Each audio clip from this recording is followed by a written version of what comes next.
People always ask me what it feels like to study alongside the children of billionaires at an elite private academy. Honestly, it feels like wandering into an open goldmine, while the other girls daydreamed about Cinderella romances and princes in luxury cars. I only cared about one thing: whether the prince was willing to scan a QR code and pay for my services. And the biggest VIP client of my life was none other than Nian can H.to be fair. If you ignored his terrible temper, his habit of smashing things, and the fact that teachers literally changed routes whenever they saw him coming, Nian Kanch was criminally handsome. His face looked sculpted by an artist obsessed with perfection: sharp jawline, impossibly straight nose, and those narrow phoenix eyes that made people forget how to breathe. When he didn't smile, he looked cold and untouchable, like an iceberg drifting through the Arctic. But the moment the corner of his lips lifted even slightly, it felt like someone had switched on every light in the room. Girls in school would have gladly lined up from the front gate all the way to the airport just for one glance from him. But to me, he wasn't a prince. He was a walking ATM. The first time we crossed paths, he accidentally shattered the school founder's plaster statue with a basketball. The thing exploded across the hallway like a bomb had gone off. While everyone else froze in horror, I saw opportunity. 50 million dong. That was the price I offered to take the plane. At the time, I was a scholarship student from a poor family. My mother worked as the head cleaner of Building B, and I only got into this ridiculously expensive academy because of my grades. While the rich kids carried designer bags worth more than my entire house, I carried a tiny notebook filled with service prices, homework, copying, 50,000 per subject, perfect, handwriting, extra charge, attendance replacement, 200,000, a class, emergency rescue services, negotiable, available 24/7 by a bank transfer. Business was business that afternoon. I had been mopping the traditional hallways for extra income when the crash echoed through the corridor. At the end of the hall stood Nian Kanch, basketball still in hand, staring at the ruined statue with rare panic flickering across his face. The problem wasn't just the statue. The week before, his father, the chairman of the Nian Corporation and head of the school board, had publicly declared that if his son caused one more scandal that month, every single credit card would be frozen and he'd be sent to a brutal, military-style training camp for 3 months. I knew because I also sold gossip around campus, 20,000 per piece of information. The vice principal's footsteps thundered closer from the stairwell. Nian Kanch cursed under his breath. He wasn't afraid of punishment. He was afraid of losing money. And that was when my instincts as a future entrepreneur awakened. I slung the mop over my shoulder and stepped in front of him. Mr. Nian, I said calmly, the vice principal will be here in 15 seconds. Want me to handle this? He narrowed his eyes at me. Who are you? Not important. What matters is that if he sees this mess, your luxury life is over. His expression darkened. What do you want? I raised 5 fingers. 50 million. I'll say I broke it while cleaning. Worst case scenario, I get extra chores.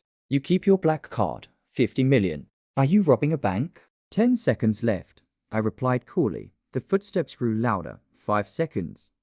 4, 3, grinding his teeth. Nian Kanch yanked out his phone. I immediately held up the employee ID hanging around my neck, conveniently decorated with my banking QR code. Payment received. 50 million. V&D. Beautiful sound. The vice principal arrived just in time to witness me collapsing onto the floor in tears worthy of an Oscar award. Sir, I am so sorry. I sobbed dramatically, clutching broken plaster pieces with trembling hands. The floor was slippery. The mop hit the statue by accident. Student Nian Kanch was only trying to help. The vice principal stared at me, a skinny scholarship girl in an old uniform, knees dirty from cleaning, and sighed heavily. Meanwhile, Nian Kanch stood nearby with his hands in his pockets, looking utterly stunned by my performance. In the end, I received a month of library cleaning duty and a 2,000-word self-criticism essay. Worth it. As soon as the vice principal left, I stood up instantly, wiped away my faked hairs, and calculated my profits. 50 million in exchange for sweeping a library. That was the highest salary I had ever earned. I turned to leave. A strong arm blocked my path. Nian Kanch leaned against the wall, staring at me like I was some strange new species. You are good, he murmured. I adjusted my glasses and smiled professionally. Thank you. If you need more services, I also offer emotional support packages. A smirk tugged at his lips. From tomorrow onward, you sit beside me. I blink. Excuse me. I need a personal assistant. How much? 100 million a month. My soul nearly ascended from my body that night. I lay awake staring at my ceiling, already planning my future overseas education. What I didn't know was this. The gold mine I had discovered came with claws, and Nyan Kanch was far more possessive than I could have imagined. The next morning, the entire class fell silent when I dragged my old desk beside his. Dozens of murderous stares pierced through me. If looks could kill, I would reincarnated 3 times already. Nyan Kanch lazily opened one eye from where he was sleeping. You're noisy. I immediately placed a laminated paper on his desk. Good morning, Boss Nyan. This is the updated service contract. He frowned while reading. Wake up service. 50,000 gently. 100,000 with loudspeaker. Love rival. Removal. 500,000. Per target. Emotional punching bag service. 1 million per hour. He looked up slowly. You're a blood-sucking vampire. I smiled brightly. Thank you for recognizing my professionalism. From that day on, my life changed completely. I became Nyan Kan's assistant, bodyguard, homework tutor, rumor manager, emotional support provider, and unofficial financial advisor. I followed him everywhere to luxury cafeterias serving steak and lobster, basketball matches where girls screamed his name until their throats turned raw, and even his mansion that looked less like a house and more like a 7-star resort, but somewhere between counting money, patching his injuries, helping him study, and watching him slowly change from an arrogant, rich boy into someone who genuinely tried for my sake. Things became dangerous because for the first time in my life, I started doing things for him without charging a fee, and that terrified me more than poverty ever had. At first, I thought dating Nyan Kanch would simply mean earning more money. I was wrong. It meant losing my peace. From the day we officially got together after that reckless kiss on the rooftop, Nyan Kanch became unbearably clingy. The same arrogant prince who used to throw basketballs at walls now followed me around campus like an oversized guard dog protecting national treasure. Where are you going? To the restroom. I'll wait outside. Why? What if someone kidnaps you? I stared at him in disbelief. Who kidnaps poor people? You're not poor anymore, he replied seriously. You belong to me now. That makes you expensive. Hopeless. Absolutely hopeless. The worst part was that he said those things with a completely straight face, naturally.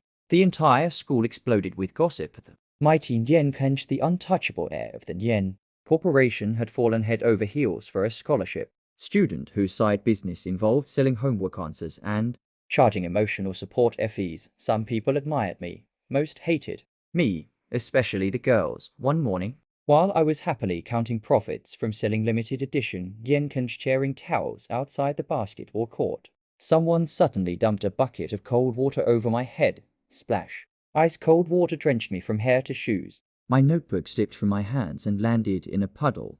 The hallway burst into shocked whispers. I slowly looked up. Standing there was Hoang Yen, arms crossed, eyes filled with venom. You really think you belong beside him? She sneered. Look at yourself. You're just a janitor's daughter. Water dripped down my face in silence. Normally, I would have immediately demanded compensation for emotional damage and laundry expenses. But before I could speak, a terrifyingly cold voice echoed through the corridor. What did you just say? The crowd instantly parted. Nyan Kanch walked toward us wearing his black school uniform, his expression dark enough to freeze the air itself. His phoenix eyes locked onto Hoang Yen with frightening calmness. For the first time since meeting him, I understood why teachers were afraid of him. Hoang Yen's confidence visibly cracked. See, Kanch. I was only joking. Nyan Kanch stopped beside me. Without taking his eyes off her, he removed his expensive blazer and draped it over my soaked shoulders.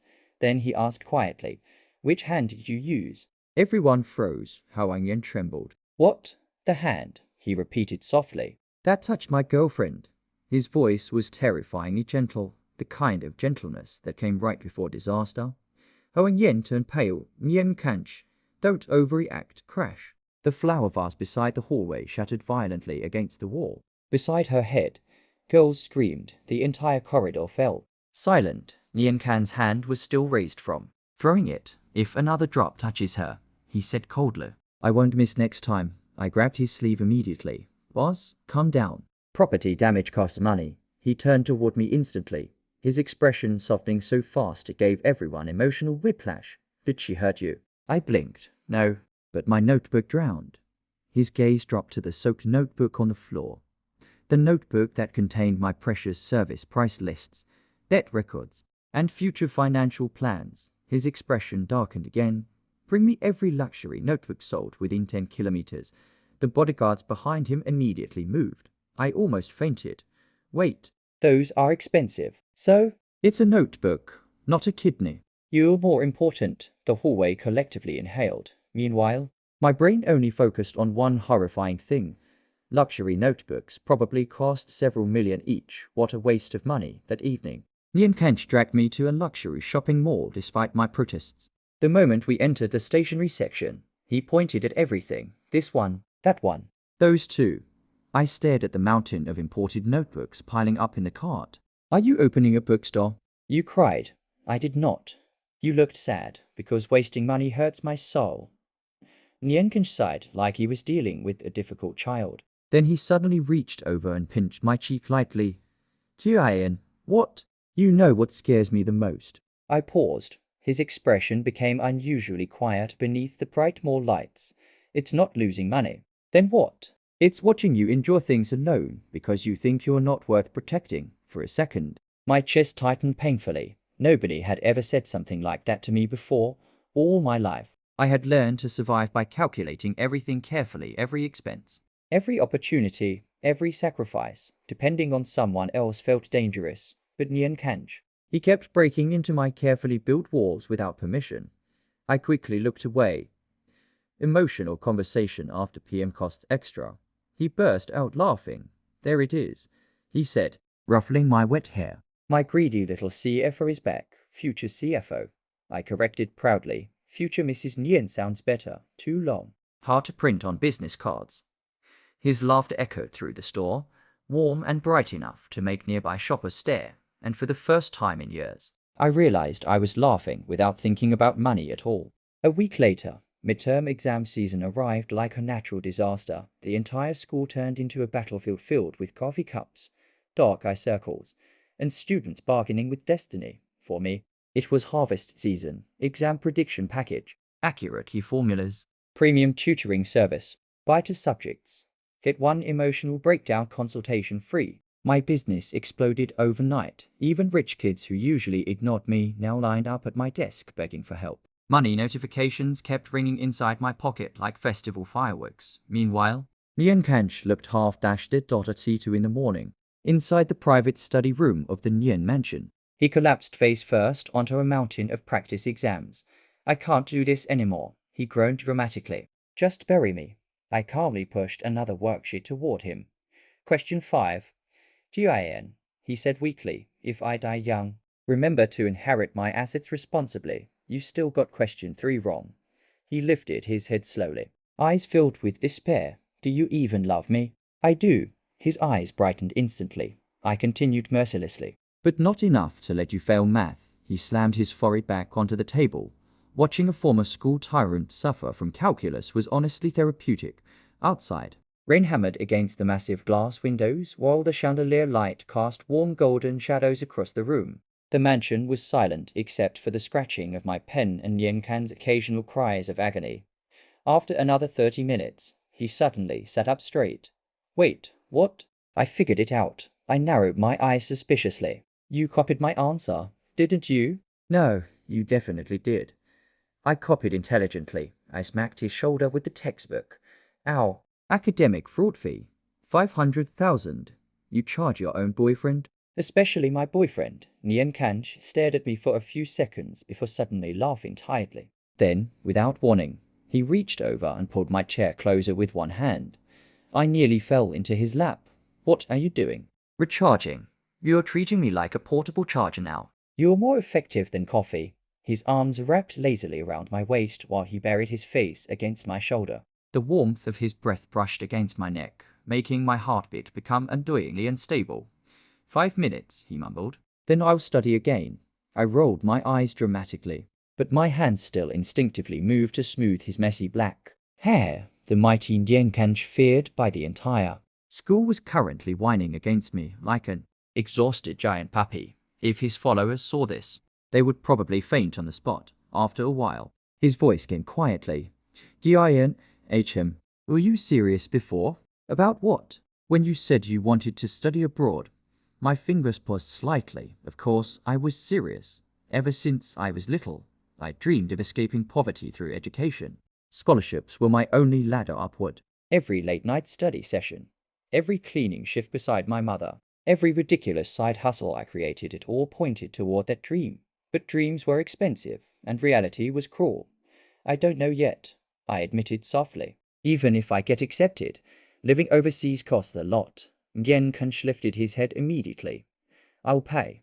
No, his brows furrowed. Why not? I looked directly into his eyes. Because I don't want to stand beside you as someone who depends entirely on your money. Silence filled the room. Rain continued tapping softly against the windows for once. Nien Kanch didn't argue immediately. Instead, he watched me carefully. Something unreadable flickering inside those sharp phoenix eyes. Then he smiled faintly. Okay. I blinked in surprise. Okay, I'll help you earn it yourself, huh? The next morning, Nien Kanch marched into school like a man announcing war.by lunchtime. Shocking news read across campus. Nien Kanch had officially opened a paid tutoring center and the star lecturer. Me. Inside an unused VIP conference room, dozens of rich students sat nervously with notebooks while I stood at the whiteboard holding a marker behind me.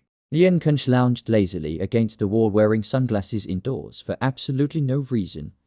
Welcome, I announced professionally. Today's advanced math survival course costs 5 million per student. A boy nearly choked. 5 million? Nien Kanch lowered his sunglasses slightly. You have a problem? No, good. I stared at the growing stack of tuition payments on the desk in disbelief. This is insane, Nien Kanch grinned. Proudly. You said you didn't want my money. He stepped closer. Until only inches separated us. So, he murmured softly, I'll help you conquer the world with your own talent instead. My chest tightened painfully again. This idiot. Why was he getting cooler lately? Unfortunately, before I could process my emotions properly, a loud crash interrupted us. The classroom door slammed open. Min Triad stood there, elegant as always, calm as always, but this time, his smile looked cold. Interesting, he said quietly. So this is how the great Nien Kanch plans to keep her by his side. The atmosphere instantly turned dangerous. Students stopped breathing. Nien Kanch slowly removed his sunglasses. What do you want? Min Triad's eyes shifted toward me. I came to ask Juayan something. He walked forward calmly, ignoring the murderous aura radiating from Nien Kanch. Then he stopped directly in front of me. Juayan, he asked softly, if one day Nien Kanch loses everything, would you still choose him? The room fell completely silent. Even Nien Kanch froze. For the first time since I met him, Nien Kanch looked genuinely shaken. Not angry. Not jealous. Afraid. The confident heir who could throw around billions without blinking was suddenly standing completely still, waiting for my answer like his entire future depended on it. And honestly, maybe it did. The classroom became so quiet that even the sound of rain outside seemed distant. Every student stared at me with wide eyes.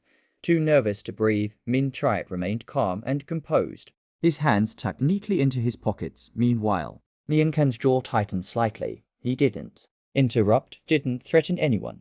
He simply looked at me, waiting. I slowly put the marker down, then I crossed my arms and frowned thoughtfully. That depends.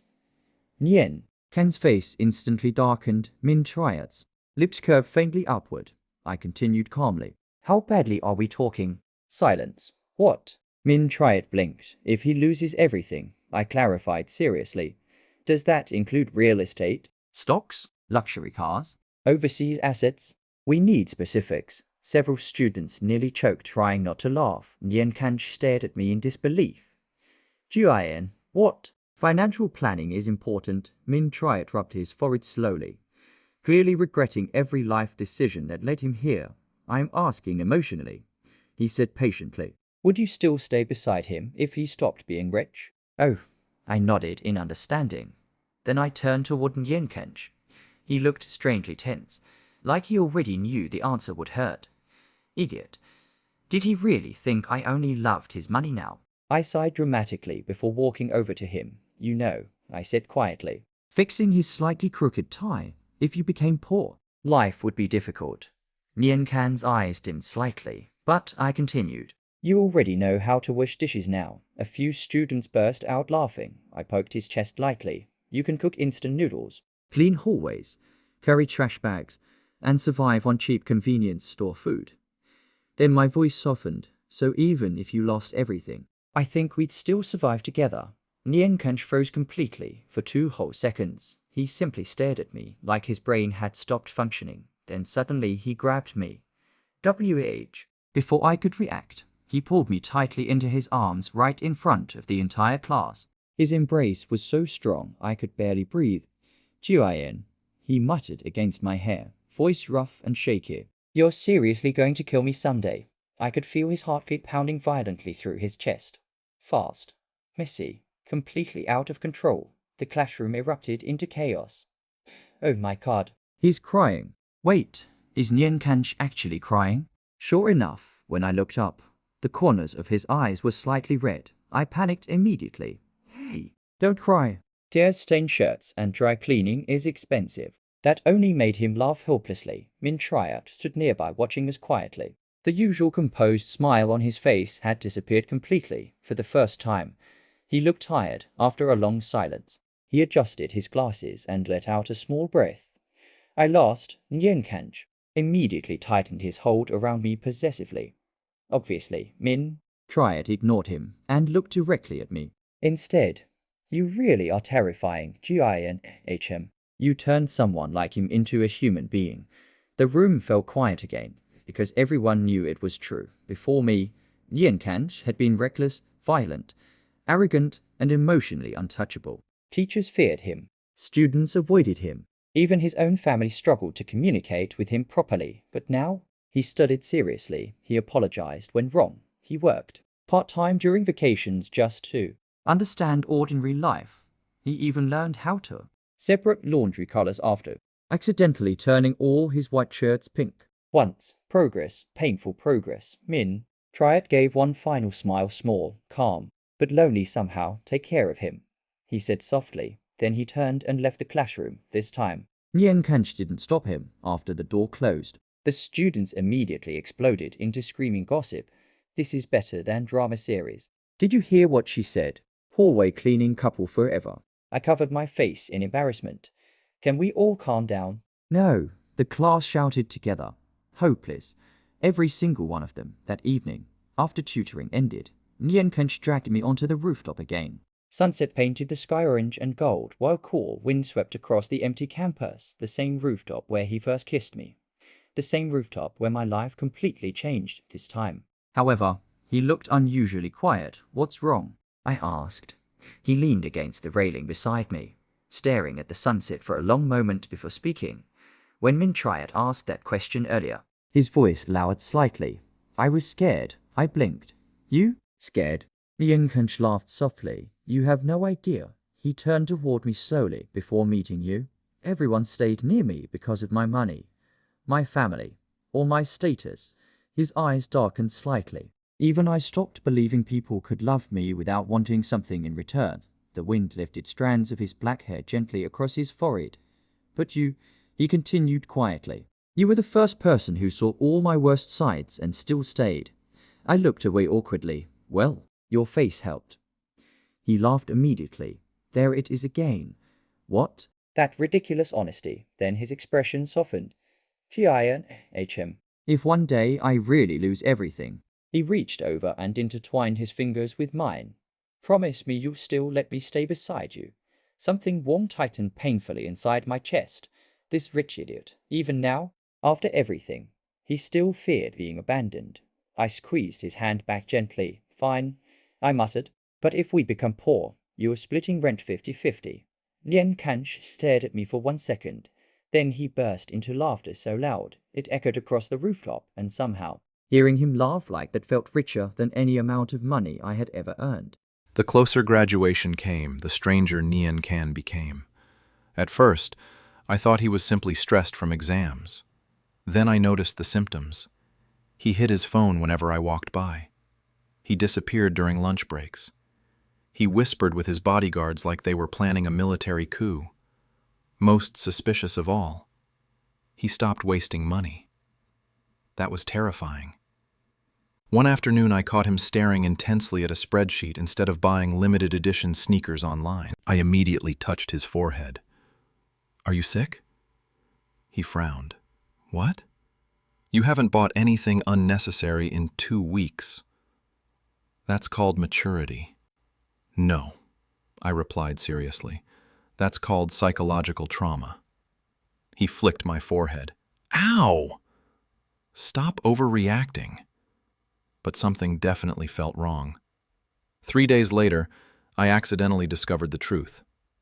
That evening, I returned to the classroom to retrieve my forgotten notebook. The hallway was empty, painted gold by the setting sun. As I approached the door, voices drifted from inside. "The ring arrived this morning, young master." I froze. "Ring?" Nien Kan lowered his voice. "Keep it hidden carefully." "Yes, sir." "And the venue?" "Everything is prepared according to your instructions." My eyes widened slowly. Venue? Prepared? Ring? I nearly dropped dead on the spot. Inside the classroom, Nien Kan continued speaking quietly. "She likes simple things. Don't make it too flashy." My soul left my body. This lunatic was planning a proposal. A proposal! We weren't even in college yet. I stumbled backward in horror and accidentally kicked over a trash can. Crash! Silence. Then, "Who's there?" I panicked instantly and sprinted away like a criminal fleeing a murder scene. Behind me, I heard Nien Kan shout my name. "Jia Ann?" I ran even faster. Absolutely not. Marriage meant legal financial responsibility. Terrifying. That night, I couldn't sleep. I rolled around in bed, clutching my blanket while my brain spiraled into chaos. Proposal? Marriage? Children? Shared bank accounts? At 3 a.m, I sat upright dramatically. No. My mother, sleeping nearby, woke up in confusion. "What happened?" "I'm too young for taxes." "Go to sleep." The next morning at school, I avoided Nien Kan completely. The moment he approached, I ran. When he texted me, I pretended to be dead. When he waited outside my classroom, I escaped through the back door like an international fugitive. By lunchtime, the entire school noticed something was wrong. Did they break up? Impossible. Nien Kan looks ready to destroy civilization. Correct observation. At that moment, Nien Kan was stomping through campus with a terrifying expression while searching for me. Meanwhile, I was hiding behind the vending machines near the gym with sunglasses and a face mask like a wanted criminal. Suddenly, "Found you!" I screamed internally. Nien Kan stood there with his arms crossed, breathing heavily like he'd been chasing me for hours. "Why are you running?" "I'm exercising." "You hate exercise." "Cardio is important." He narrowed his eyes suspiciously. Then his expression shifted. "Wait." My heartbeat instantly accelerated. "You heard something." "No." "Jia An." I heard nothing. His ears slowly turned red. That confirmed everything. I pointed at him dramatically. "You were planning something illegal." "It's not illegal." "You bought a ring." Silence. A nearby student dropped their juice box in shock. Nien Kan looked completely caught off guard. "How did you know?" "You really bought one?" The nearby students collectively gasped. Within seconds, at least 20 people magically appeared from nowhere to eavesdrop. Hopeless school. Nien Kan rubbed his forehead tiredly. "Can we talk privately?" "No." "Why not?" "Because private conversations with rich men usually end with lifetime contracts." The crowd burst into hysterical laughter. Nien Kan looked seconds away from losing sanity. Finally, he grabbed my wrist gently and pulled me toward the empty indoor basketball court. The gym echoed softly with distant rain tapping against the roof. Once we were alone, he let out a deep sigh. "You're unbelievable. You're trying to propose." I was planning ahead. "That's worse." He stared at me for several seconds before suddenly laughing in disbelief. Then he walked closer slowly. "Jian," he said quietly, "do I really scare you that much?" I opened my mouth immediately. "Yes." His face darkened. "Seriously? You're rich, possessive, emotionally unstable, and capable of buying helicopters on impulse. That happened one time. You tried to rent fireworks for my birthday. You said normal candles looked lonely." I pointed accusingly at him. "Exactly." Nian Can covered his face briefly while laughing helplessly. Then, after a moment, his expression softened. "I'm not asking you to marry me tomorrow." I paused, slightly. "You're not?" "No." He stepped closer until only a small distance remained between us. "I just..." His voice lowered. "I wanted to buy the ring early." "Why?" "Because every time I look at you, I keep thinking the same thing." The gym suddenly felt very quiet. My heartbeat became annoyingly loud again. Nian Can reached out carefully and held my hand. His palms were warm, steady, completely different from the reckless boy I first met. "When I was younger," he murmured softly, "I thought love meant possessing someone." His thumb brushed gently across my fingers. "But now I think..." He looked directly into my eyes. "Love is wanting to build a future where the other person can smile without fear." For a moment, I couldn't breathe properly. This idiot. Why did he suddenly sound so mature? It was emotionally unfair. I looked down quickly to hide my burning face. That line was decent. Only decent? Maybe worth 50,000. Nian Can laughed quietly. Then he leaned down until his forehead rested lightly against mine. "So," he whispered, "can I at least keep planning for our future?" I swallowed nervously. "Depends." "On what?" "If we get married someday," I said seriously, "I'm controlling the household finances." Without hesitation, he answered immediately, "Deal." And somehow, that single word felt more sincere than any proposal ever could. Graduation day arrived faster than either of us expected. The entire campus overflowed with flowers, cameras, luxury cars, and emotional parents crying over their children's achievements. Expensive perfume mixed with the scent of summer rain drifting through the warm air. For once, even I stopped thinking about money. Well, mostly. I still secretly calculated how much profit the flower shops outside the school were making. Old habits died hard. Inside the auditorium, students in graduation gowns filled every seat, while teachers rushed around trying to maintain order. Flashing cameras lit up the room non-stop. Meanwhile, I stood backstage nervously fixing my cap for the 10th time. "You're going to tear it if you keep touching it." I turned around. Nian Can stood behind me wearing his black graduation robe, tall and absurdly handsome as always. The sunlight through the hallway windows softened the sharpness of his features, making him look older somehow, more stable, more dependable, more dangerous to my emotional health. His eyes dropped to my trembling fingers. "You nervous?" "A little," he smiled faintly. "About the speech?" I nodded. As top student representative, I had been chosen to give the graduation speech in front of the entire school, including parents, teachers, investors, and board members, including Chairman Nian. Very stressful. Nian Can reached over and straightened my crooked tie gently. "You'll do great." "What if I faint?" "I'll catch you." "What if I vomit?" "I'll still catch you." I looked up suspiciously. Even if it ruins your expensive suit? He sighed dramatically. Gia An. What? You're more important than clothes. I stared at him for 2 seconds. That was at least worth 100,000. Finally, he laughed.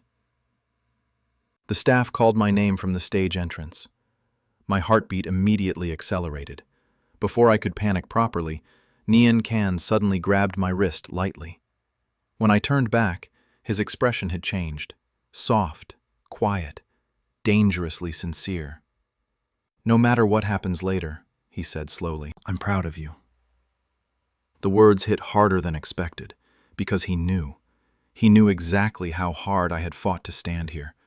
The scholarship student, the janitor's daughter, the girl who used to sell homework answers to survive.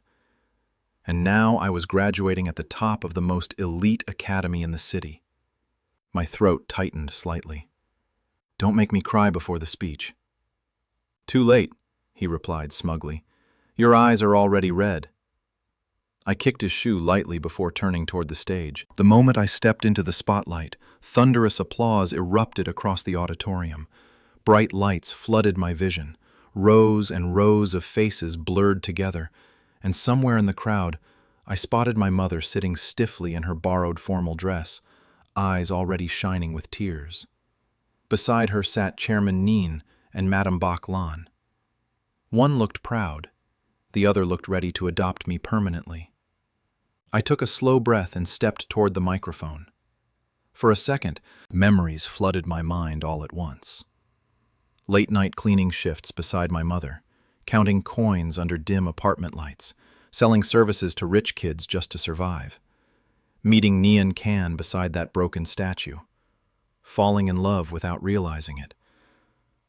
I smiled softly. Then I began speaking. When I first entered this school, I said clearly, I thought the distance between rich and poor was impossible to cross. The auditorium fell silent. I thought people like me could only survive by working harder, calculating faster, and never depending on anyone else. My fingers tightened slightly around the microphone. But over time, I realized something important. I glanced toward the audience instinctively, toward him. People aren't valuable because of money. My voice softened. They become valuable because of the people willing to stand beside them during their worst moments. Complete silence filled the room. Even the teachers looked emotional. In this school, I learned mathematics, economics, and business strategies. A small smile tugged at my lips. But more importantly, I paused briefly. I learned that love isn't a transaction. Somewhere in the audience, Neen Kan lowered his head while laughing quietly to himself. Probably because nobody understood better than us how ridiculous that sentence sounded coming from me. The auditorium erupted into warm laughter. By the time I finished, people were already clapping before I even stepped away from the microphone. My mother was crying openly now, Madame Bak Lan too. Chairman Nian pretended not to be emotional while discreetly removing his glasses. Typical. As soon as I exited backstage, someone suddenly grabbed me tightly. I barely had time to react before Nian Kan buried his face against my shoulder. You're unfair, he muttered. How am I supposed to survive after hearing something like that? I blinked innocently. It was a free speech. That's the problem. His arms tightened slightly around me. You stopped charging emotional fees and became dangerous. I laughed softly before hugging him back. Around us, students rushed around taking photos while graduation music echoed through the hallways. For a while, neither of us spoke. Then suddenly, Gia An. Look outside. I turned toward the giant auditorium windows and froze. Right there above the football field, massive drones floated across the evening sky carrying glowing lights. The lights slowly rearranged themselves into words. Congratulations, top student Gia An. Below it appeared another sentence.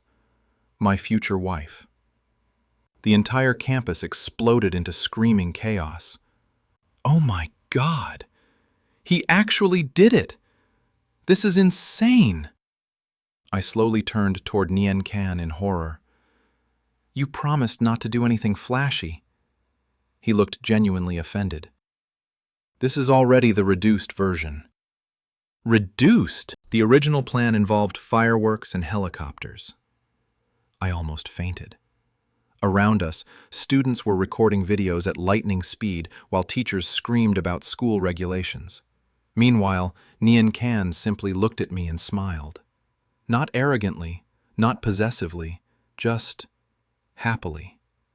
Like meeting me had become the best thing that had ever happened to him. Then he reached into his pocket slowly. I immediately pointed at him. No, it's not a proposal. Then why are you kneeling? I dropped something. Liar! The nearby students collapsed, laughing. Nien Can finally gave up and leaned against me helplessly while the sunset painted the sky gold behind us. And in that moment, surrounded by noise, laughter, flashing cameras, and ridiculous drone lights, I realized something terrifying. At some point along the way, this loud, spoiled, impossible rich boy had quietly become my home. The doors of the emergency room burst open with a sharp click, causing everyone waiting outside to rise to their feet at once. The once quiet hospital corridor suddenly became suffocatingly tense. Cold white lights cast pale shadows across every exhausted face as they all held their breath, staring at the doctor walking out. The middle-aged man slowly removed his mask, fatigue obvious in his eyes after hours of surgery. The patient is out of danger. In an instant, the entire hallway seemed to breathe again. Chin Yi's mother collapsed onto a nearby chair, covering her face as tears streamed uncontrollably down her cheeks. Since the accident happened, she had forced herself to stay strong, but only after hearing those words did all her emotions finally break loose. I froze in place as well.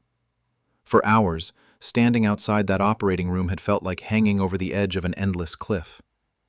Now that I knew he was alive, the strength slowly drained from my stiff legs.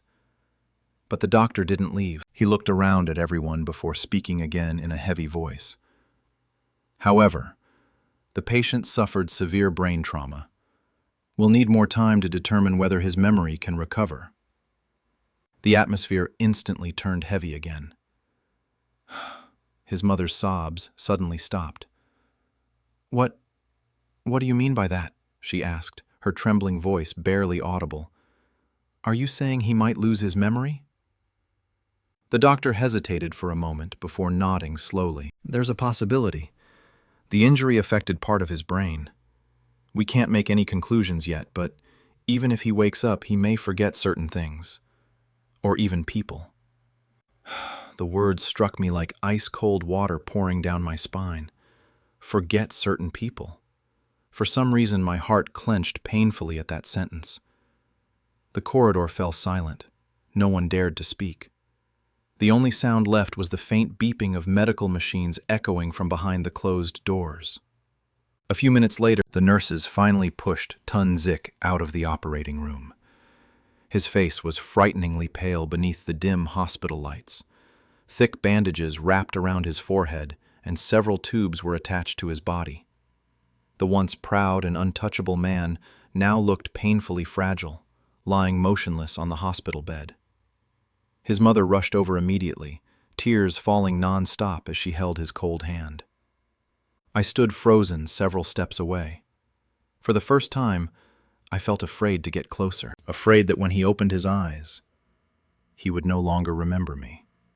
The following morning, sunlight slowly spilled through the hospital window, painting faint golden streaks across the sterile white floor. I hadn't slept all night. The moment the doctor said Tun Zik might lose his memory, my mind had spiraled into endless thoughts I couldn't control. Would he forget everything between us?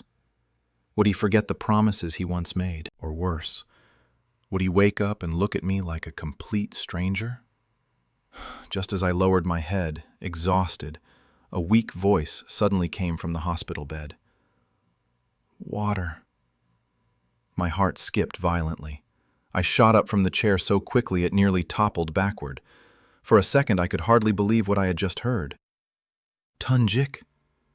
His eyelashes trembled slightly before his eyes slowly opened under the pale morning light. They were still unfocused, clouded with exhaustion and pain, but he was awake. I hurriedly poured a glass of water with shaking hands and carefully helped him sit up. The moment my fingers touched his arm, I realized how cold his skin still was.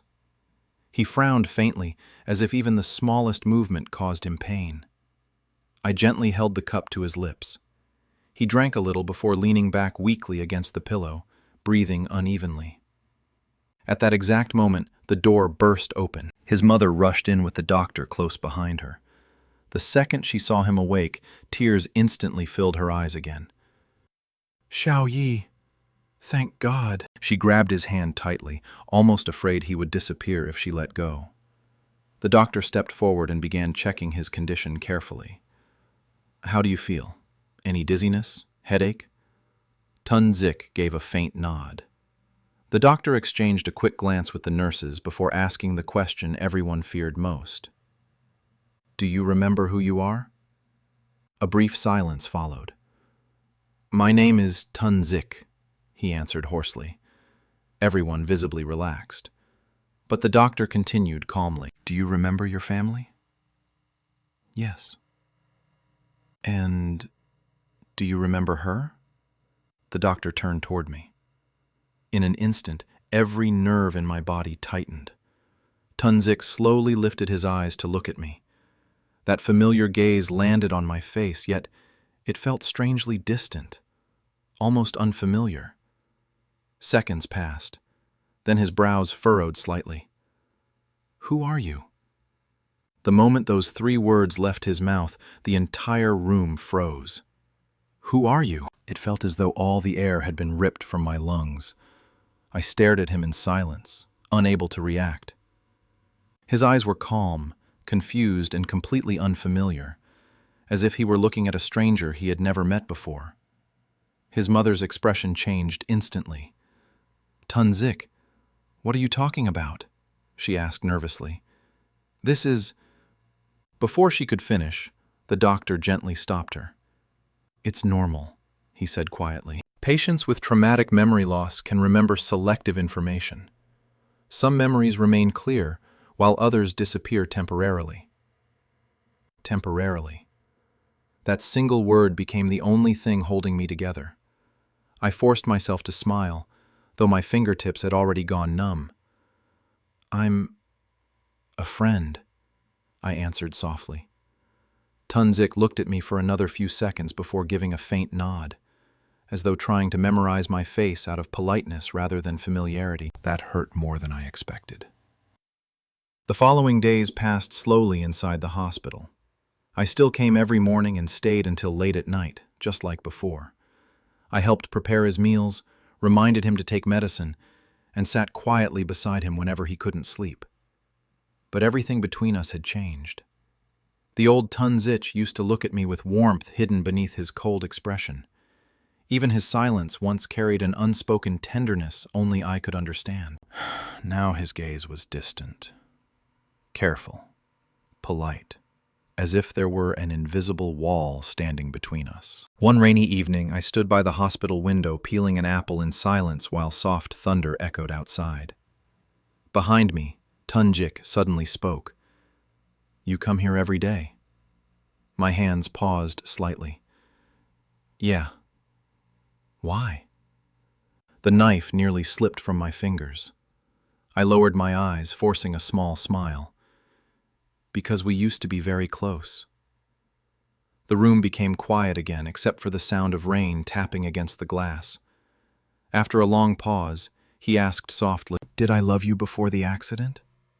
The question caught me completely off guard. My fingers tightened around the small fruit knife, and for a moment, I forgot how to breathe. Outside the window, rain continued pouring endlessly, blurring the city lights into soft streaks of gold and white. The entire hospital room felt strangely quiet, as if the world itself were waiting for my answer. Did he love me before the accident? I slowly turned around. Tunzik was watching me calmly from the hospital bed. His face was still pale from the injury, but his dark eyes carried something unfamiliar now, curiosity, and perhaps the faintest trace of emotion he himself couldn't understand. I lowered my gaze before he could notice the tears gathering in my eyes. "You once said," I whispered, "that no matter what happened, you would always recognize me." A faint crease appeared between his brows, as though those words stirred something buried deep inside him. His fingers unconsciously pressed against his temple. Pain flashed across his face for a brief second. The doctor had warned us this might happen. Certain memories could trigger fragments hidden in his subconscious. I immediately stepped forward. "Don't force yourself," I said quickly. "You just woke up." But Tunzik didn't answer. His eyes remained fixed on me, distant and unfocused, as though he were trying desperately to reach something trapped behind a locked door. Then suddenly, a fragmented image flashed through his mind.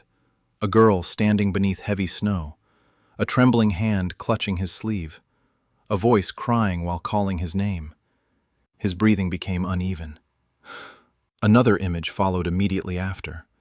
The sound of screeching brakes, blinding headlights, and someone screaming. "Tunzik!" Ugh. He suddenly grabbed his head in pain. The apple fell from my hands and rolled across the floor. "Tunzik!" I rushed toward him just as the heart monitor beside the bed began beeping rapidly. Sweat formed along his forehead while his breathing turned chaotic. He looked at me with shaking eyes, and for the first time since waking up, there was fear in them. "I've seen you before," he whispered hoarsely. My heart stopped. He tightened his grip around my wrist unconsciously, almost desperately. "Who are you to me?" His hand trembled against my wrist. The warmth of his touch, the desperation in his voice, everything felt painfully familiar. For one dangerous moment, I almost wanted to tell him the truth. That I wasn't just a friend. That I had once been the person he protected most. The person he promised to marry. The person who stood in the middle of the road that night screaming his name while the world collapsed around us. But the doctor's warning echoed in my head. Do not pressure him. Emotional shock could worsen his condition. I swallowed the ache in my throat and forced myself to stay calm. "Someone important," I answered quietly. Tunzik stared at me without blinking. For some reason, even though he couldn't remember me, his eyes softened slightly at those words, as if his heart recognized me before his memories could. Just then, the hospital room door opened again. A woman walked in carrying a bouquet of white lilies. She looked elegant and perfectly composed in a cream-colored coat, her long heels clicking sharply against the floor. The moment she saw Tunzik sitting up, relief flashed across her face. "Tunzik," she said softly, "you're finally awake." The atmosphere in the room changed instantly. The moment Tunzik saw her, his tense expression eased a little. "You know me?" he asked. The woman paused briefly before smiling. "Of course," she replied naturally. "I'm Song Yue. We grew up together." Something inside me tightened immediately. Song Yue. The woman who had once been closest to entering Tunzik's world before I appeared. Back then, everyone believed the two families would eventually arrange their marriage. Even after Tunzik chose me, she had never truly disappeared from his life. And now, he had forgotten me. But he still remembered her. I instinctively loosened my grip on his wrist. Tunzik noticed the movement almost immediately. His brows furrowed slightly. Before he could say anything, Song Yue walked closer to the bed and gently placed the flowers down. "The doctor said you need to avoid stress," she said softly. "Don't think too hard right now." Then her eyes slowly shifted toward me. There was a polite smile on her lips, but the coldness underneath was unmistakable. "And you must be the friend they mentioned." Every word sounded gentle, yet somehow it felt like a declaration of war. I slowly stood up from beside the bed. For a brief second, the air between Song Yue and me turned unbearably tense, though neither of us showed it openly. "Yes," I replied calmly. "I'm his friend." Her smile deepened slightly, elegant and flawless. "I see." But her eyes clearly said otherwise.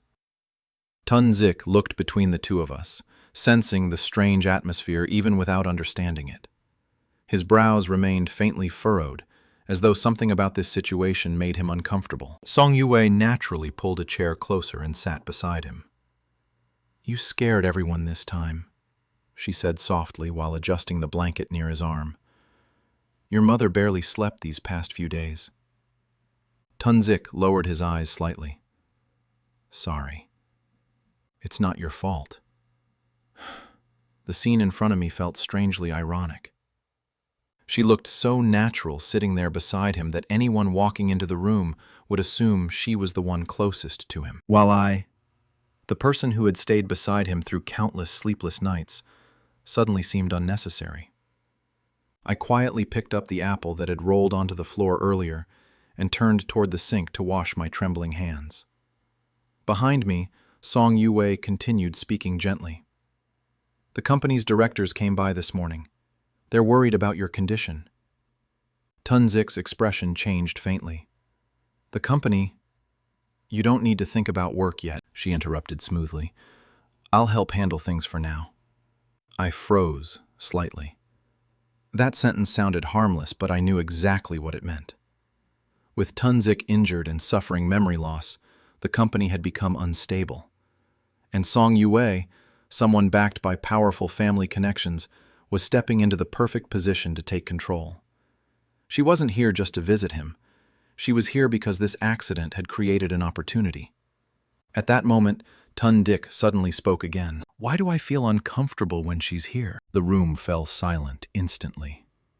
Song Yue's smile stiffened for half a second. I slowly turned around. Tun-Zik was pressing one hand lightly against his chest, his brows tightly knit together. "When she talks," he muttered quietly, almost confused with himself, "it feels noisy." Song Yue's face changed slightly. "Tun-Zik, what do you mean?" But he didn't answer her. Instead, his eyes slowly lifted toward me. And for the first time since waking up, there was something different in the way he looked at me. Not politeness, not confusion, but a strange sense of instinctive trust. Song Yue forced a small laugh, though the expression on her face had already become unnatural. "You probably just woke up and feel irritated," she said softly. "The doctor mentioned mood swings are common after head trauma." But Tun-Zik still kept looking at me. That gaze made my heartbeat slowly lose control. It was subtle, so subtle that perhaps no one else in the room noticed it. But instinctively, he was leaning toward me instead of her. As though somewhere deep inside his broken memories, his heart had already made its choice. I quickly lowered my eyes and stepped back. "You should rest," I said quietly. "I'll come back later." The moment I turned around, a weak voice suddenly stopped me. "Don't go." My footsteps froze instantly. Even Song Yue's expression darkened. The hospital room became deathly silent. Tun-Zik seemed startled by his own words as well. A faint crease appeared between his brows, as though he himself didn't understand why he had reacted that way. But his fingers unconsciously tightened around the edge of the blanket. For some reason, the thought of me leaving made him uneasy. I slowly turned back. His dark eyes met mine again, carrying confusion mixed with an emotion too complicated to describe. "Stay a little longer," he said hoarsely. My chest tightened painfully. Before I could answer, Song Yue suddenly stood up. "I just remembered there's a call I need to take." she said with perfect composure. I'll come back later. She smiled gracefully at Tun-Zik before walking toward the door. But the moment she passed by me, her footsteps paused slightly. Then, in a voice low enough that only I could hear, she whispered, "You should know your place." The door closed behind her. Silence returned to the room once more. I remained standing there motionless, my fingers slowly curling into my palms. Meanwhile, Tun-Dik was still watching me. "Did she say something to you?" he asked quietly. I forced a small smile. "No." He frowned slightly, clearly unconvinced. After a long moment, he suddenly lifted his hand toward me. "Come here." I hesitated for a second before slowly walking closer to the bed. The instant I stopped beside him, Tun-Zik gently grabbed the corner of my sleeve. It was such a small action, almost childish, yet my entire heart shook because of it. He lowered his eyes slightly, his voice weak from exhaustion. "I don't remember you," he murmured. "But when you're not here, I feel uncomfortable." The words struck directly into the deepest part of my heart. For a moment, I could no longer tell whether I wanted him to remember everything, or whether this fragile version of him was already enough to break me apart. I slowly sat back down beside the bed. Tun-Zik still hadn't let go of my sleeve. Outside, the rain had finally stopped. Soft evening light filtered through the hospital window, casting a warm glow across his pale face. In the quiet room, the sound of his breathing gradually steadied, as though my presence alone calmed him. Neither of us spoke for a while. Then suddenly, he asked in a low voice, "Before the accident, was I good to you?" My throat tightened. Images instantly flooded my mind. The way he used to wait outside my workplace late at night without saying a word. The way he quietly remembered every tiny habit I had. The way he once stood in the middle of a storm holding an umbrella over me while he himself got drenched. Tun-Zik had never been someone good with sweet words, but every ounce of tenderness he possessed, he had given to me. I lowered my eyes, hiding the emotions threatening to spill out. "Very good," I whispered. A faint silence followed. Then, unexpectedly, the corners of his lips lifted ever so slightly. It wasn't a full smile, but it was the first genuine expression I had seen on his face since he woke up. "Then," he murmured softly, "I must have liked you a lot." My breathing stopped. Before I could respond, a sharp knock suddenly came from outside the door. One of the company's senior directors hurried into the room, looking visibly anxious. "President Tun," he said quickly, "there's a problem." Tun-Zik's expression immediately turned serious. The director glanced at me hesitantly before lowering his voice. "Someone leaked confidential documents from the company. Several shareholders are demanding an emergency meeting." A dangerous silence filled the room. Even in his weakened state, the atmosphere around Tun-Zik changed instantly the moment business was mentioned. The cold authority buried deep in his instincts surfaced almost unconsciously. "Who leaked them?" he asked calmly. The director hesitated. "The evidence currently points toward Miss Song." My eyes widened slightly. At the same moment, Tun-Jik's gaze darkened completely, because somewhere inside his fragmented memories, a terrifying suspicion had finally begun to form. The hospital room fell into a suffocating silence. The director nervously wiped the sweat from his forehead before continuing carefully. "We're still investigating, so nothing is confirmed yet. But the leaked files were only accessible to a few senior executives, and Miss Song handled most of them while you were unconscious." Tun-Zik said nothing, but the temperature in the room seemed to drop several degrees. His eyes slowly lowered, cold and unreadable, while his fingers unconsciously tightened against the bedsheet. I had seen that expression before. Whenever Tun-Zik truly became angry, he grew frighteningly calm. The director hesitated again before speaking in a lower voice. "There's something else." Say it. The accident that night. The man swallowed hard. The police found signs that the brakes on your car may have been tampered with. My heart instantly stopped. What? Even I couldn't keep my voice steady anymore. The director avoided my eyes. The investigation wasn't made public because the old chairman didn't want the media involved. But internally, there's suspicion this may not have been an accident. The room became deathly still. Suddenly, fragmented images flashed violently through Tun Dick's mind again. Rain pouring across the windshield. A pair of trembling hands gripping the steering wheel. His brakes failing. And someone crying desperately beside him. "Stop the car!" A stabbing pain exploded inside his head. Tunjik! I rushed toward him as he bent forward sharply, breathing unevenly. His hand pressed violently against his temple, while the heart monitor began sounding again. The doctor's warning echoed in my mind immediately. Memory stimulation could trigger severe neurological stress. "You need to calm down," I said quickly, grabbing his arm. "Don't force yourself to remember." But Tunzik suddenly looked up at me. His eyes were shaking. Not with confusion this time, but fear. "You were there," he whispered. My entire body froze. "That night, you were in the car with me." I could no longer speak.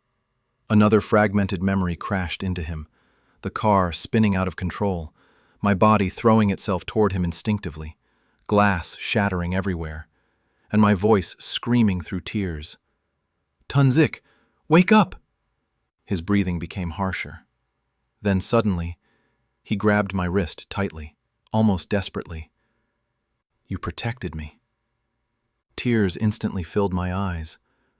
For days, I had prepared myself for the possibility that he might never remember me again. But now, even through shattered memories and unbearable pain, he still remembered the moment I tried to save him. "Tunzik."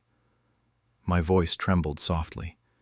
He kept staring at me, breathing unevenly, as though every new fragment of memory was tearing through his mind piece by piece.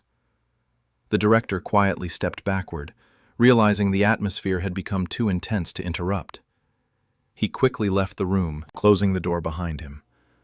Now only the two of us remained. The heart monitor continued beeping rapidly in the silence.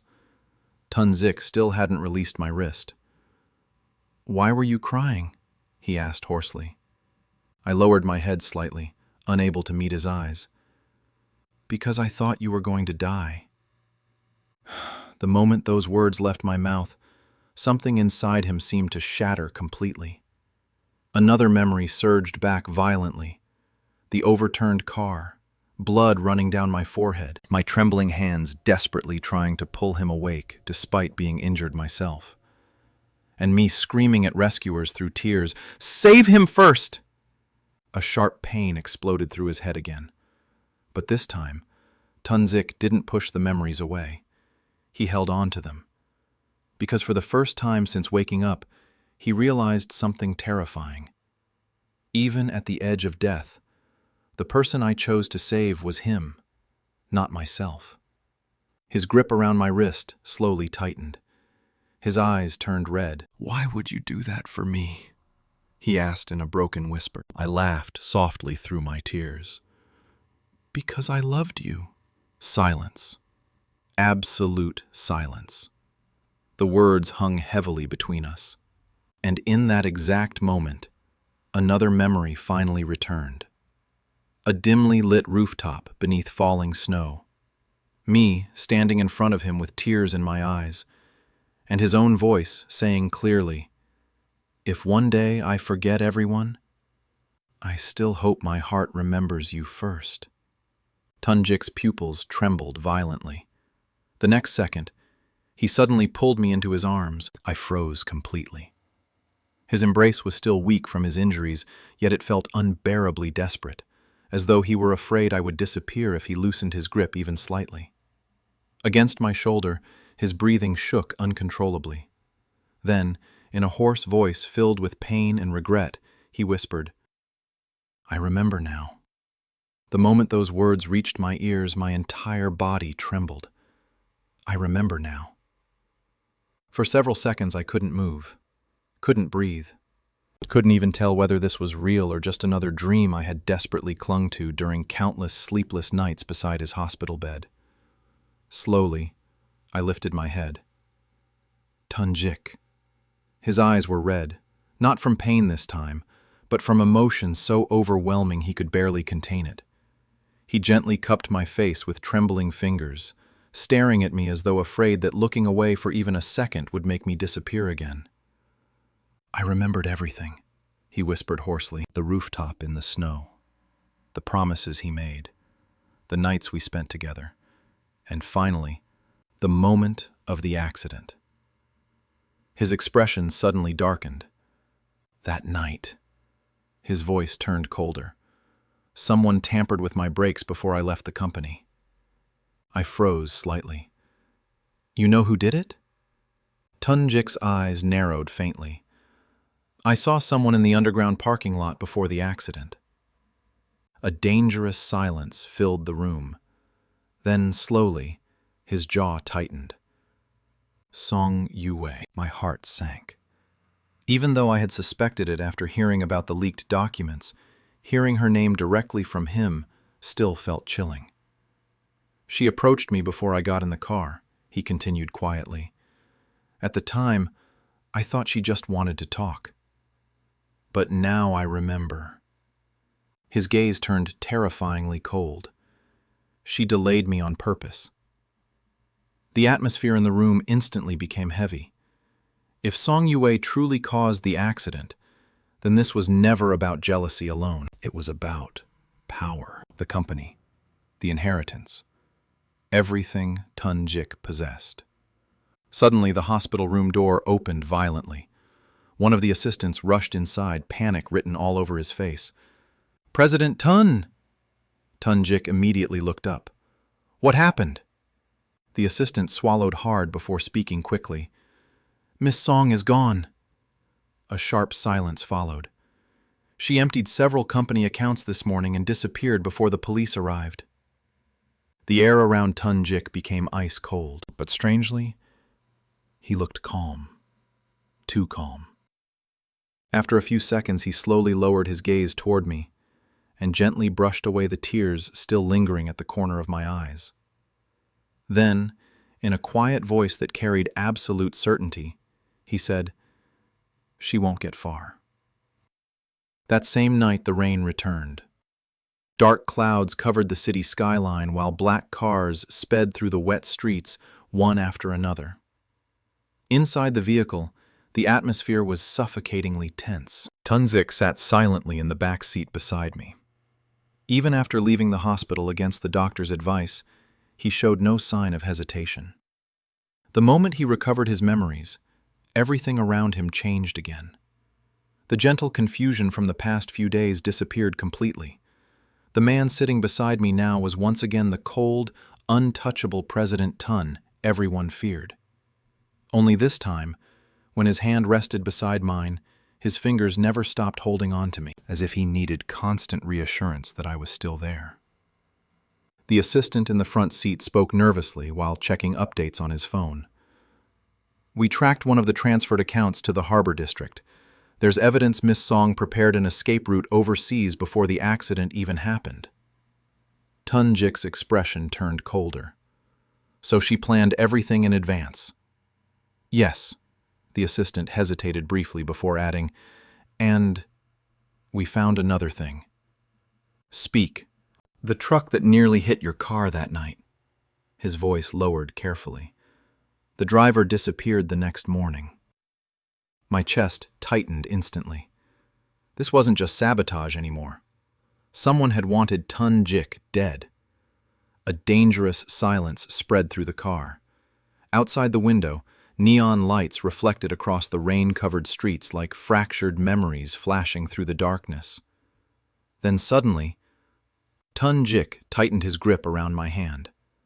I looked up instinctively. His eyes were fixed ahead, but his voice softened slightly when he spoke to me. Were you scared that night? The question hurt more than I expected. because even now, I could still remember the sound of the crashing metal, the shattered glass, and the terrifying moment his body stopped responding beside me. I lowered my gaze slowly. I thought I was going to lose you. For the first time that night, Tun Dick's cold expression cracked completely. Without caring that the assistant was still in the car, he pulled me closer into his arms. "I'm sorry," he whispered against my hair. It was the first apology he had ever given me, and somehow, hearing it now made my eyes burn even more. A few minutes later, the convoy finally stopped near the abandoned harbor. Rain poured heavily across the empty docks, while distant cargo ships disappeared into the fog. One of the bodyguards hurried toward the car. "President Tun," he said urgently. "We found Miss Song." Tunzik slowly lifted his eyes. "Where?" The bodyguard pointed toward a warehouse near the edge of the pier. "She's inside." And at that exact moment, a gunshot suddenly echoed through the harbor. The gunshot tore through the rain-soaked harbor like thunder. Every bodyguard instantly pulled out their weapons. "Protect President Tun!" But before anyone could stop him, Tun Zik had already pushed the car door open and stepped into the storm. "Tun Zik!" I shouted, rushing after him. Cold rain drenched us within seconds as we ran toward the warehouse near the edge of the pier. The metal door stood half open, swaying slightly in the wind. Inside, the air smelled sharply of gasoline and rust. Several overturned crates lay scattered across the floor, and in the middle of the warehouse, Song Yue stood trembling with a gun in her hand. One of her men had already collapsed nearby, blood spreading slowly beneath him. The moment she saw Tun Dick, her expression instantly broke apart. "You actually came," she laughed weakly, though tears already mixed with the rain on her face. Tun Dick's gaze was terrifyingly cold. "It's over, Song Yue." "No," she snapped suddenly. "It only ended because you chose her." The warehouse echoed with her voice. For the first time, all the elegance and composure she always maintained completely shattered. "You were supposed to marry me!" she cried. "Our families planned everything years ago. I stayed beside you for so long, yet the moment she appeared, you looked at no one else." Her shaking hand tightened around the gun. "I gave everything for you." "And you tried to kill me because of that?" Tunjik's voice became dangerously calm. Song Yue froze. Then slowly, tears rolled down her face. "At first, I only wanted to scare you." Her voice cracked violently. "I just wanted the accident to force you away from her. But things went wrong." Silence filled the warehouse. Even the rain outside suddenly sounded distant. My fingertips slowly turned cold. So it was true. The accident had never been accidental. Song Yue looked at Tun Jik desperately, almost pleading now. "You don't understand," she whispered. "If you married her, everything would have gone to waste. The company, your grandfather's inheritance. My family sacrificed years for that position." "I never owed your family anything," Tun Zik interrupted coldly. Her expression shattered completely. For several long seconds, no one moved. Then suddenly, Song Yue's eyes slowly turned toward me, and something terrifying appeared inside them. "If she never existed," she whispered faintly, "you would have been mine." Before anyone could react, she suddenly raised the gun toward me. The old man slowly lowered himself onto the worn wooden chair beside the hospital bed, his trembling hands gripping the edge so tightly that his knuckles turned pale. The dim yellow light overhead cast deep shadows across his tired face, making every wrinkle look heavier, every year of regret more visible. His eyes never left the young woman lying unconscious before him. Machines beeped steadily in the suffocating silence. For a long moment, no one spoke. Then, in a voice so hoarse it barely sounded human, he whispered, I was wrong. The words hung in the cold hospital room like a confession carried too late by the wind. Outside the glass window, rain hammered endlessly against the city, blurring the neon lights into streaks of red and gold. It felt as if even the heavens were mourning the tragedy that had torn this family apart. The old man bowed his head lower. All these years, I believed lies. I pushed away the only granddaughter who ever truly cared about this family. Tears slid silently down his weathered cheeks. The butler standing near the door froze in shock. In more than 20 years serving the family, he had never once seen the chairman cry. Not even at funerals. Not even when the company nearly collapsed.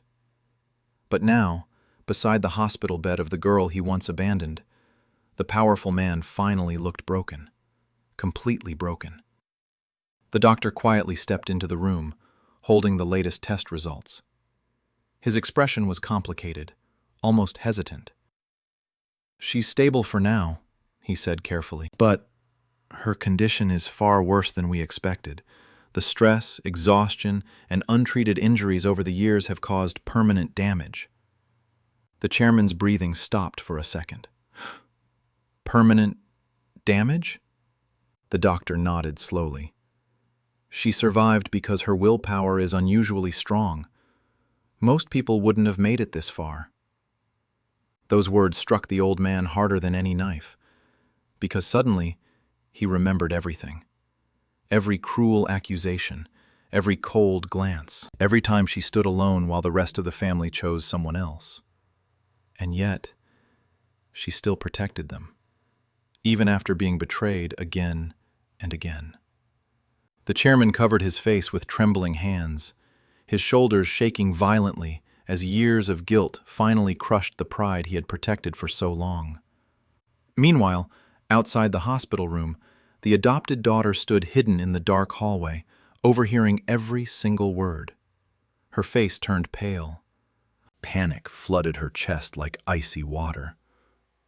No, this can't happen. If the chairman truly discovered the truth, if he learned who had manipulated the family all these years, everything she had stolen would disappear overnight. Her luxurious life, her status, her inheritance, all of it. For the first time since entering the family, fear completely consumed her, and deep inside, she realized something terrifying. The girl she thought she had destroyed was about to rise again.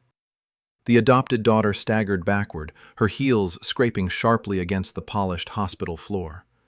Her breathing grew frantic as cold sweat gathered along her forehead.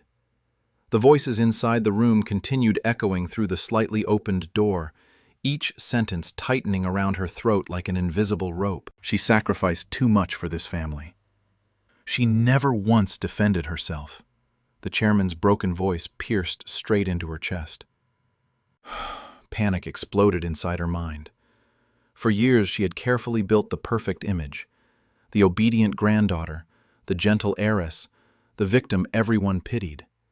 She had spent endless nights planting lies little by little, poisoning the family's trust until no one questioned her anymore. And it had worked. Perfectly. Until now. Her fingernails dug deeply into her palms as her thoughts spiraled out of control. No, I can still fix this. She quickly pulled out her phone and hurried toward the empty emergency stairwell. The cold white lights flickered above her head as she dialed a number with trembling fingers. The call connected almost instantly. A man's low voice answered lazily. "Why are you calling me now?" Her voice cracked with desperation. "They're starting to suspect me." Silence. Then the man's tone sharpened immediately. "What happened?" "The chairman found out she protected the family. The doctors are talking. If they continue investigating, they'll uncover everything." On the other end, the man cursed under his breath. "You said nobody would ever know." "I know!" she snapped, nearly screaming. Tears of fear welled in her eyes. "I didn't expect her to survive." The stairwell suddenly fell silent again except for her uneven breathing. Then the man spoke coldly. "If she wakes up, we're finished." Those words made her entire body freeze. A horrifying thought slowly crept into her mind. One final solution. One final way to protect herself. Back inside the hospital room, the unconscious young woman remained motionless beneath the pale blankets. The soft wind from the air conditioner stirred strands of hair across her face, making her look fragile, almost unreal. The chairman sat quietly beside her, unable to move his eyes away. For the first time in years, he noticed how thin she had become, how many scars covered her arms, how exhausted her face looked even in sleep. This was not the cold-hearted girl everyone accused. This was a child who had suffered alone for far too long. Suddenly, her fingers twitched weakly. The chairman immediately leaned forward. The heart monitor beeped faster. Her eyelashes trembled slightly, as if she were fighting desperately to return from somewhere dark and distant. "Doctor!" the chairman shouted hoarsely. "Call the doctor!" Nurses rushed into the room in panic. Outside the door, the adopted daughter watched everything unfold through the glass window. And in that exact moment, hatred completely replaced her fear. Because she realized the nightmare she had tried so hard to bury was waking up. The adopted daughter's eyes darkened as she stared through the hospital window. Inside the brightly lit room, doctors and nurses surrounded the bed while the chairman stood frozen beside it, his hands trembling with desperate hope. Hope. The very thing she could not allow to exist. Her breathing became shallow as jealousy and terror twisted together inside her chest like poison. For years, she had fought to erase that girl from the family completely. She had stolen her place, her love, even her identity, little by little, until everyone believed the lies. And now, after everything, she was about to lose it all. The adopted daughter slowly stepped back into the shadows of the hallway. Her expression hardened, cold and frighteningly calm. "If she wakes up," she whispered under her breath, "then she has to disappear forever." Meanwhile, inside the hospital room, the young woman's eyes fluttered weakly beneath the harsh white lights. Her consciousness drifted through fragments of memories. Cold rain, endless accusations, lonely birthdays, the sound of doors closing in her face again and again. Pain followed every memory. But somewhere in the darkness, another voice appeared. Gentle, warm. "Hold on." The chairman gripped her hand tightly, tears streaming down his aged face without restraint. "Please wake up. Grandpa is here." The doctors exchanged shocked glances. None of them had expected the powerful old chairman to speak with such desperation. Suddenly, the young woman's fingers moved again. This time, stronger. The chairman's eyes widened. "She heard me." The heart monitor began beeping rapidly. Slowly, painfully, her eyelids lifted. The room froze. Her vision was blurry at first, drowned in bright lights and shadows. But eventually, she recognized the old man sitting beside her bed. For several seconds, neither of them spoke. The chairman looked at her as if afraid she would disappear the moment he blinked. Then finally, with cracked lips and an exhausted voice barely above a whisper, she asked, "Why are you crying?" The old man broke completely. He lowered his head beside her hand, sobbing like a man carrying decades of regret. "I'm sorry." 3 simple words, yet they carried the weight of an entire lifetime. The young woman stared silently at the ceiling, her expression unreadable. There was no joy in her eyes, no relief, only exhaustion, because some wounds cut too deeply to heal with apologies alone. Outside the room, the adopted daughter watched the reunion unfold, and for the first time since entering this family, she realized she had already lost. The hospital room remained heavy with silence after the chairman's apology. The young woman slowly turned her head away from him, her pale face illuminated by the faint glow of the heart monitor beside her bed. Her eyes no longer carried anger. That was what frightened him most. Because anger meant someone still cared enough to hurt, but her emptiness. It felt like she had already given up on this family long ago. The chairman opened his mouth several times, desperately searching for words, yet nothing came out. Every apology suddenly sounded meaningless compared to the years she had suffered alone. At that moment, the hospital door quietly opened. A tall man in a dark coat stepped inside. The room instantly fell silent.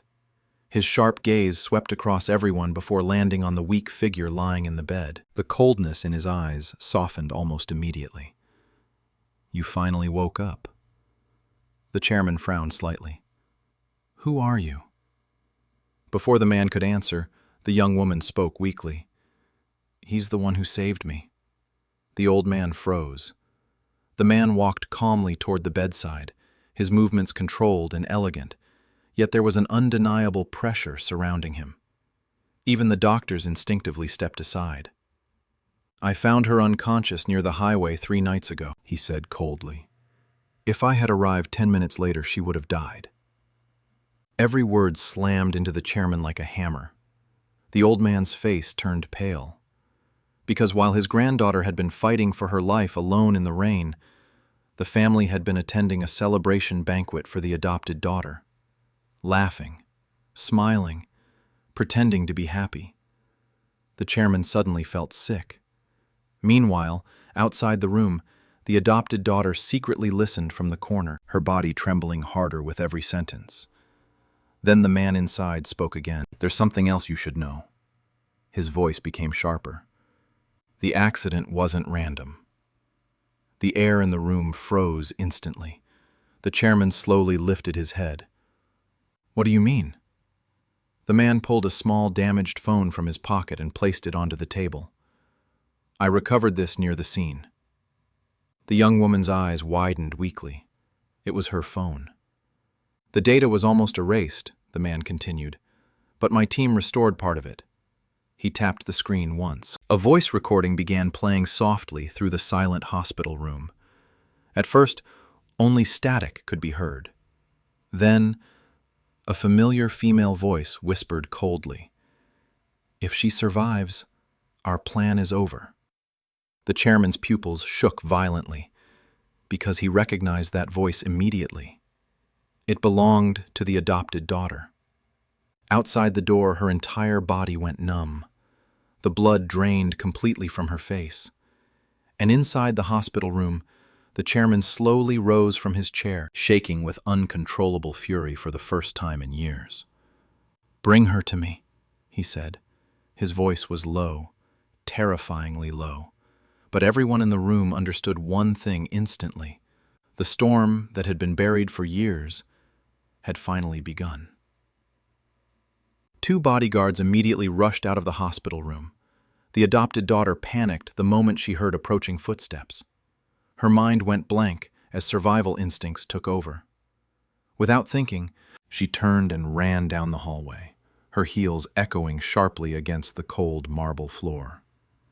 "Stop her!" The guards chased after her instantly. Patients and nurses stepped aside in shock as the chaotic scene unfolded across the hospital corridor.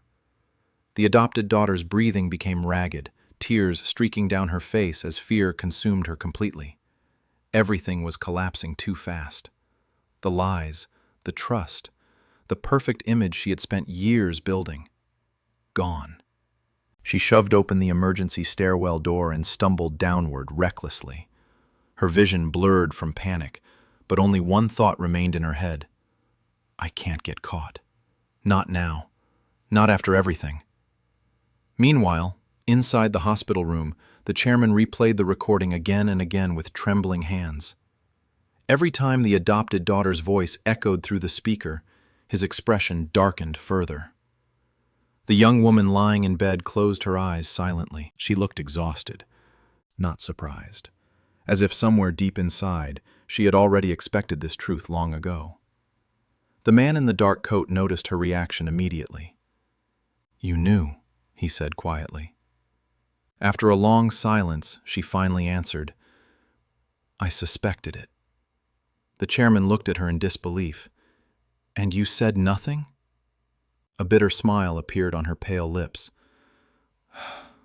"Would anyone have believed me?"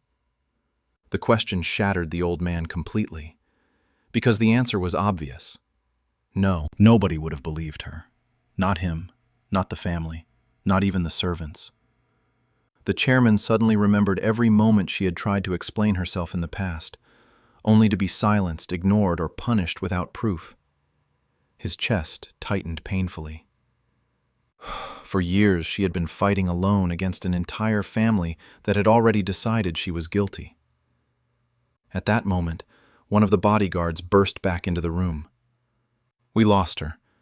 The chairman's face turned terrifyingly cold. "She escaped through the parking garage." The atmosphere instantly grew heavy. The man beside the hospital bed narrowed his eyes slightly. "She won't run far." The chairman slowly turned toward him. "You seem very involved in this matter." For the first time, the mysterious man's expression changed. He looked at the young woman quietly before answering, "Because she once saved my life." The room fell silent again. Even the young woman looked stunned. The man lowered his gaze slightly, remembering something painful. 3 years ago, during the company fire in Seoul, everyone escaped except me. His voice became softer. She went back into the building for a stranger she didn't even know. The chairman's breathing stopped, because 3 years ago, that same night, the family had accused her of deliberately skipping an important banquet to embarrass them publicly. No one listened when she tried to explain. The chairman had personally slapped her in front of everyone. And yet the truth was, she had nearly died saving someone else. The old man staggered backward weakly, as if the weight of his sins had finally become unbearable. Tears filled his eyes once more. But this time, even apologies felt far too small to repair what had already been destroyed forever. The chairman slowly sank back into his chair, his face drained of all color. For the first time in decades, the powerful man who controlled an empire looked utterly defeated. The hospital room remained silent, except for the soft beeping of the machines. No one dared to speak. The young woman turned her gaze toward the rain-covered window, watching droplets slide endlessly down the glass like tears that would never stop falling. Her expression remained calm, but the emptiness in her eyes hurt far more than anger ever could. The man beside her bed quietly adjusted the blanket over her shoulders. "You should rest," he said gently. She gave a faint nod, but before closing her eyes, she suddenly spoke. "Grandpa." The chairman looked up immediately, hope flashing across his exhausted face. Her voice was weak. "Can I ask you something?" "Anything," he answered instantly. She stared at him for several long seconds before asking softly, "If I had died that night, would you finally have believed me?" The question pierced straight through his soul. The chairman froze completely. His lips trembled, but no words came out, because deep down he knew the horrifying truth. If she had truly died before the evidence appeared, the family would have continued blaming her forever. The young woman slowly closed her eyes again, as though his silence had already given her the answer. Tears streamed silently down the chairman's face. At that moment, his phone suddenly rang. The butler glanced at the screen and stiffened immediately. "Chairman." The old man wiped his face roughly. "What is it?" "The media knows." Everyone in the room looked up sharply. The butler swallowed nervously. "Someone leaked the hospital incident online. The recording, the family accusations, even the escape attempt." The chairman's expression darkened instantly. Within minutes, phones across the city began exploding with notifications. The hidden heiress scandal. The chairman's family framed the real granddaughter for years. Adopted daughter suspected of attempted murder. Social media erupted into chaos, Old clips resurfaced online, videos of the young woman being humiliated publicly at charity events, ignored during family gatherings, even standing alone in the rain while the adopted daughter received praise inside luxurious ballrooms. Netizens grew furious.